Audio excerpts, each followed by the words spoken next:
I realize I've never told you your story. Hi, my name is Pascal. I am the movie director of Stolen Season.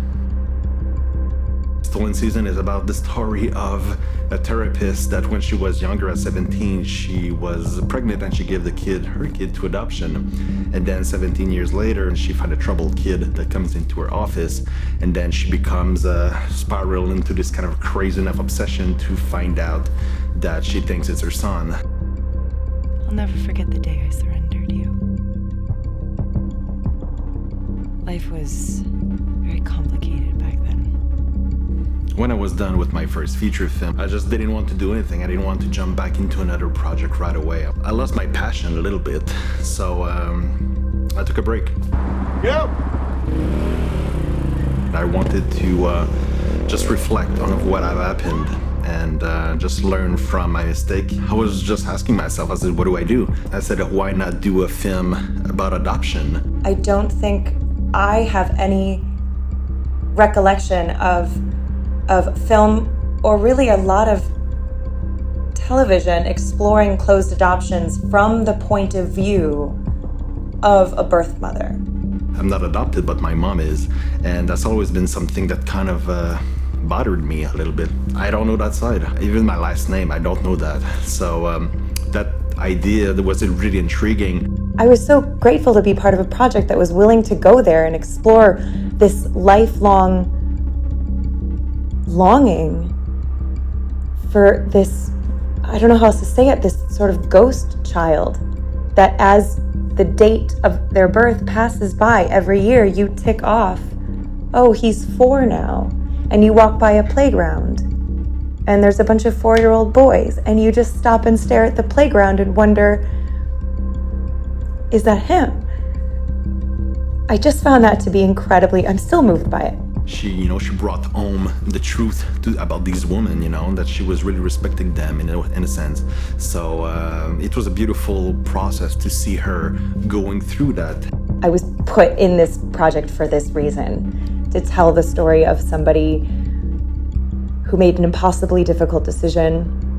There's not really a place for a lot of birth parents to have an outlet. And I hope this film brings that kind of voice or spotlight on that situation. Yes, it's kind of a dark and twisted whatever, but still, the core of that story is, how do you deal with the fact that you gave your kid away and, that's something that's gonna haunt you forever.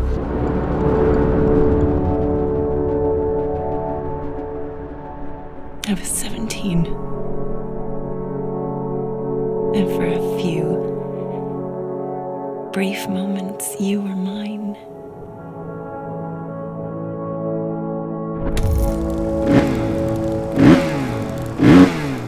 What I search the most in an actor is, do we trust each other? Do we communicate well? For you to go all in and really trust that you're going to be in good hand, that you make sure that I'm going to be there capturing what you're going to give me, we need to have that trust that no matter where you fall, I'm going to be there to catch you. Shooting with Pascal is kind of an actor's dream. I feel like we were very spoiled. Abbey, she's just a freak of nature. She's a beautiful, talented, twisted, torn up, theater, badass actress. From the outside, she seems just like she's got everything together. Her situation that she is in is such a silent, she's not allowed to suffer out loud. Logan's a 17-year-old kid. His mom recently told him that he's adopted, and he finds out that he can really trust nobody that's close to him in his life at all. And as a 17-year-old kid, your world is so small. You just want somebody that you can confide in, somebody that you can share things with and know that they're being real with you. And Logan doesn't have that at all. He starts acting out, starts getting in trouble, and it was really fun to play him. So when I saw him, I said, that's the kid. I feel for him because deep down, even if you're kind of a cool kid with a dirt bike, inside you're just a teenager who's suffering because you're just torn up about the truth that you just learned that, you were adopted. That's gonna mess up your brains. Pascal reached out to me one summer, telling me all about his work. And I was intrigued and I said, okay, what's this all about? He says, we're gonna travel to a whole different location. And we're gonna shoot a film with just you and me. And I was taken aback. She's kind of low back and smooth and relaxed, and she thinks about everything. And for me, I'm like super energetic, run around. It's a real workout. So together, we're kind of balancing each other out.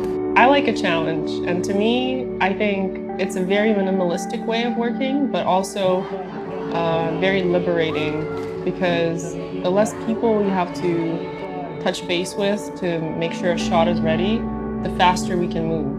I think it's kind of cool and different that she's a woman in that kind of industry, and I didn't pick her because she's a woman, I just picked her because she's freaking badass. He casted us, he shot the film, he edited the film, he is, just working with basically nothing to make something huge. And the coolest thing about working with Pascal was he just is a machine. He does not stop working. That guy, missed sleep certain nights. He was living off of chocolate milk for most of the shoot, which was very unhealthy. But he was just so cool, and there was so many times where I was tired. I thought I was just done for the day.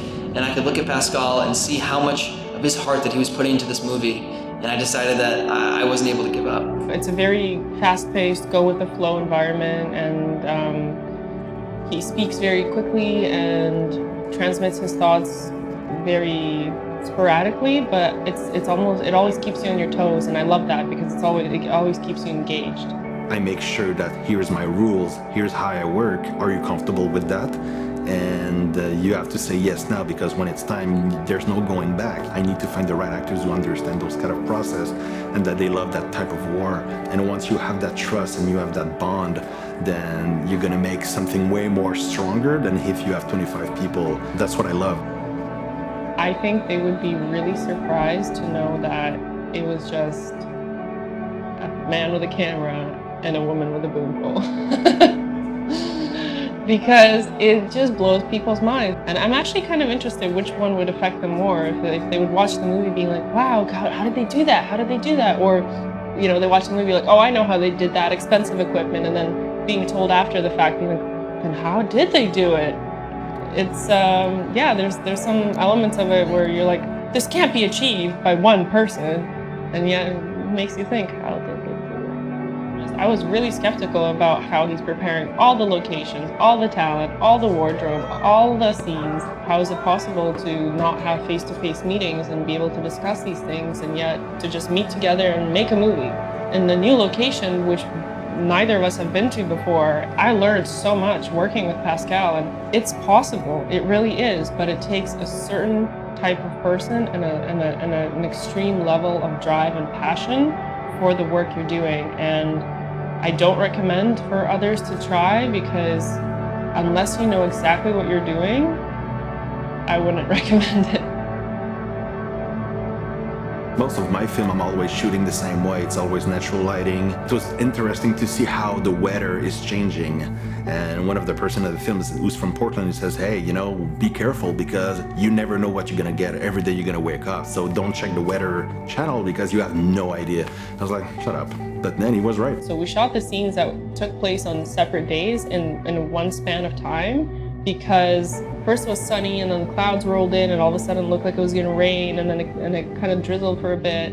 And we use that to our advantage. You just really have to be fast on your feet and adapt to this kind of situation. You cannot be scared. On the contrary, you have to really attack that challenge. And for me, that's what I love the most. You just never know, and sometimes it's gonna really change the film. It's gonna be a character by itself. You don't know what the weather's gonna be like. So we were really blessed to get the weather we got, because we had specific ideas for what the shots should be like. And then we were saying, well, how are we going to make it look like 2 different days? And the weather was like, I got you. So that was really great, and worked out for us. I check Google, check pictures, Google image, and mostly that's how I prepare my film. It's all based by trust and instinct. Just based on what I see, I get a good feeling of it's gonna be what it is, so that you have an idea of what you want, but then you need to have plan B, plan C, and be ready to switch. When I go on set for the first time, that's why I discover everything. You talk on the phone, you prepare via distance, and then when you arrive on set is, hey, hi. But we've talked so much that you don't have this kind of a nervous, I wonder how that person is gonna be, because you've communicate so much. It's a challenging but fun, and with practice, you get more confident in what works and what doesn't. It was exceptionally freeing. We got to do dramatic improv, if some dialogue was feeling like a little, like it was missing something, or you kind of wanted to explore a different way of working a moment, Pascal was just like, sure, do it, whatever. Like, yeah, whatever makes it good. We're here now, let's get the footage we need to get. And I think that takes such trust in your collaborators on his part. You can have anything on the script, but it's when you give it into professional actors in their hand and you trust them and you just really let them give you amazing liberty. You know, you're picking those people because you trust them that they're gonna be so freaking amazing and that they're gonna bring another level that even you didn't think you had on paper. And I think for me, that's the most satisfying part, is when you see, you know, your writing getting so much better because of these people.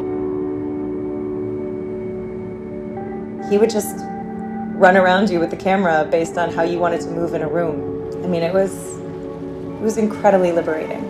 He was always saying yes and leaning in. And I think, boy, that's not gonna happen a lot. Here's a circle.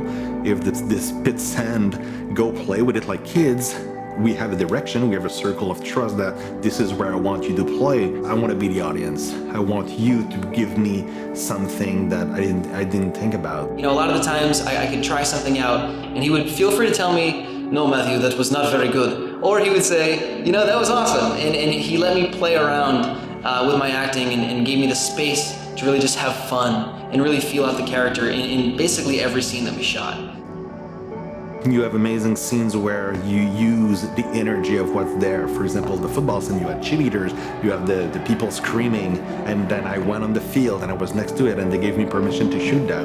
Everything that you see is live. I didn't do anything. I was just capturing everything during a game. Everything just added to the film, and it's kind of, it's values, you know? It makes your film looks bigger and better. And I was so lucky from Portland that we had people who just help us like crazy. Like Noelle Toland, who plays in the film, I've been working with her before. She's from Portland, so she helped me with location and connection to make the film possible. She was completely crucial to the film. Also, Lathan was my right-hand man in Portland. He was my assistant in everything that I needed. And he knew every corner of the city because that's his city. So having him really made a huge difference. And Daniel came on board as a stuntman. With his dirt bike skill, he made the character of Logan way cooler than he was. He made all the dirt bike sequence possible because of connection in the city. They all wanted to be part of the film and really help us big time. I want this film to be an example of you don't need a big crew to make something different. It's been like that for 20 years. I don't know if it's gonna change soon, but I love it. This one I shot it the same way. It was shot with the RED camera, big camera, all handheld. I know having this kind of a big stabilizer with the RED would be way too heavy. It would slow me down. I wanted to represent the state of mind of the character. And Ariane in the film, she is, you know, an ex-addict. She is the one who's completely torn apart. So I didn't want a camera where everything was smooth and beautiful and elegant. No, I wanted everything to be handheld. One of the most challenging part for the film for me was the first 3-4 days. The first day was on the beach. After 1 hour we were there, they were so misty around that the camera broke. This could have been the end of the whole project. We had to cancel the day. The next day we tried to start the camera and the thing was working, and we let it right, and then maybe 3 or 4 hours we start the camera. It works, but then died right away. We tried a bunch of different solutions, and yeah, it just wouldn't turn on. It was the weekend, so we couldn't go anywhere to try to get it fixed. We had to wait till the following Monday. I said, look, that's it. I'm gonna let it rest right now. It's not starting up. I'm done. I'm calling everyone out. And then by some miracle, on Monday, the camera miraculously turned on in the morning, and we were saved. So we were like, okay, the camera's on, let's just shoot. And that became the rhythm of the whole shot, like of the whole shoot. It was like kind of like the camera's on, we gotta get going, we gotta get our shots. Because you don't know when the camera could turn off or not turn on again. When I finished the film and then I started editing, it was a long process. It was around 8 months of just editing, and I didn't have music. I didn't have a soundtrack for the film. I had 1 or 2 songs from different bands around the world that gave me their music. And then I found the band, we all inherit the moon. It was kind of the first time in a film where I put something and just it fits perfectly. And as soon as I put those songs, it just changed the whole film. I fall in love again with the film. It just changed the whole mood. Yeah, no, thank God for these guys to just come and just made this film come alive. I cannot be more proud of this film, seriously. I don't want to sound cliche, but Stolen Season is just for me a point in my career where it was really a big shift. I cannot make it without those people who helped me, and I hope that one day, people can just see, wow, look what you can do with absolutely nothing. When you look at the film, you have no idea that it was done like that, and I think that's kind of the beauty and romance behind it. He showed me that you can make something so cool with so little. And I think what makes it unique is just how we worked with what we got and made this amazing film. I'm exceptionally proud of the product that came out of those 19 days of sweat because it was a relentless slog, but it was one of the most enjoyable versions of exhaustion I've ever experienced. With the experience, you realize that when you shoot, you have to be confident in yourself. You cannot doubt yourself, because then you're going to doubt yourself, of course. You're going to think it's the worst thing you've ever done. But my point is just, go and do it and, believe in yourself, because you'll see when you're in it, you're way stronger than you think.